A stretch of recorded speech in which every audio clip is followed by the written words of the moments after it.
कोल्हापूर जिल्ह्यातील शिरोळ तालुक्यातील सैनिक टाकळी गावात प्रस्तावित MIDC विरोधात ग्रामस्थांचा संताप उफाळून आला आहे। गावातील गायरान जमिनीवर प्रस्तावित MIDC रद्द करण्याच्या मागणीसाठी आजी-माजी सैनिक, शेतकरी, नागरिकांनी गावातून भव्य निषेध फेरी काढत शासनाविरोधात जोरदार घोषणाबाजी केली। मागण्या मान्य न झाल्यास 9 जुलैपासून बेमुदत उपोषण करण्याचा इशारा ग्रामस्थांनी दिला।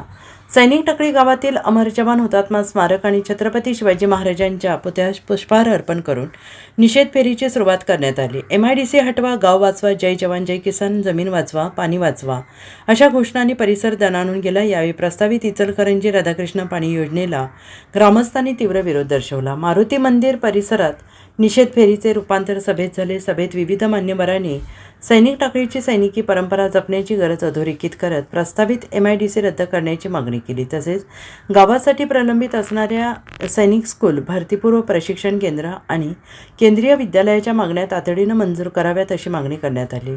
मागण्या मान्य न झाल्यास येत्या 9 जुलैपासून सैनिक टाकळी येथील अमर जवान हुतात्मा स्मारकासमोर बेमुदत उपोषण सुरू करण्यात येईल असा इशारा ग्रामस्थांनी दिला आहे। या संदर्भात निवेदन आमदार राजेंद्र पाटील यड्रावकर, शिरोळचे तहसीलदार आणि कुरुंदवाडचे पोलीस निरीक्षक यांना देण्यात आले। प्रस्तावित MIDC विरोधातील हे आंदोलन आता अधिक तीव्र होण्याची चिन्हे असून शासन यावर काय भूमिका घेते याकडे संपूर्ण परिसराचे लक्ष लागून राहिले आहे। Bureau report SPN Marathi, Kolhapur.